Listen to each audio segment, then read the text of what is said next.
The Corpus Brethren.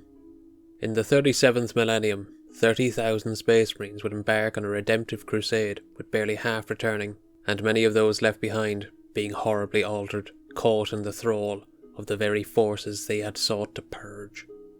After the ecclesiarchal purges of M37, Saint Basilius, the Elder, was ascendant.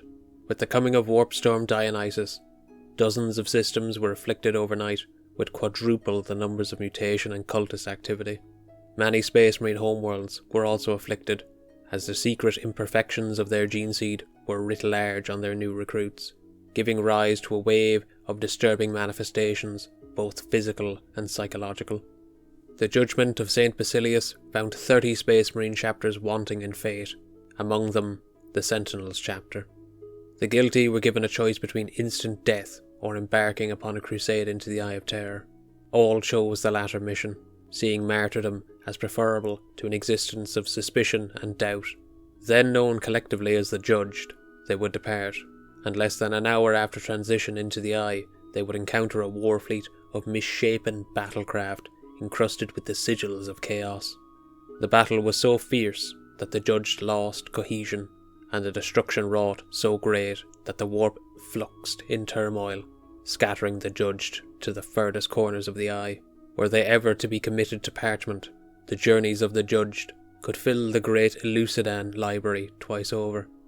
Now isolated from their allies, the ever-vigilant Sentinels chapter quickly found signs of Chaos Space Marine infestation, and took war to the fleshy crust of Oliensis, a demon world in the shape of a morbidly obese man curled into the fetal position. Only when long-range scans of a nearby mountain range revealed the typography of a human face did they realise the true nature of the demon world. Putting their doubts to one side, the battle brothers of the Sentinels hunted down the goat-headed hedonists that frolicked between the tree-trunk hairs soaring up into the sky.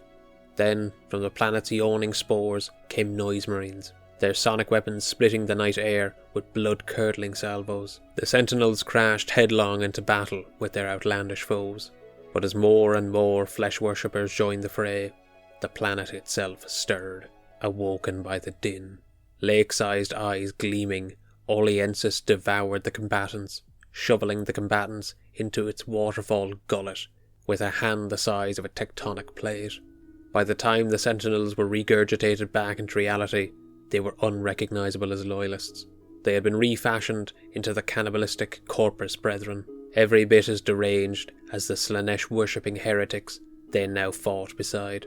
A marine known as the Feaster of Twilight was the last of the loyal Sentinels to be reborn. Another known member of the warband being the Gnawing Brute, whose chewing teeth are never still. In the aftermath of the Abyssal Crusade, the chapter's name and excommunicate designation would be added to the Grimoire Hereticus. In M38, having purged more than 400 worlds within the Eye of Terror, the survivors of the Abyssal Crusade returned to Imperial space. Without pausing to claim the honours due for such a successful and protracted crusade, Chapter Master Convac Lan of the Vorpal Swords would declare that the then ancient Saint Basilius was a false idol, and adoration of him tantamount to betrayal. In less than a year, every known sepulchre and shrine of the false saint was destroyed. After his execution, his bones, along with countless relics, books of doctrine, and thousands of living worshippers, were placed on a derelict bulk freighter and launched directly into a nearby star. And with this research project comes to a close. Thank you for watching, and if you enjoyed this research project of mine, if you would be so kind as to like and subscribe, goodbye.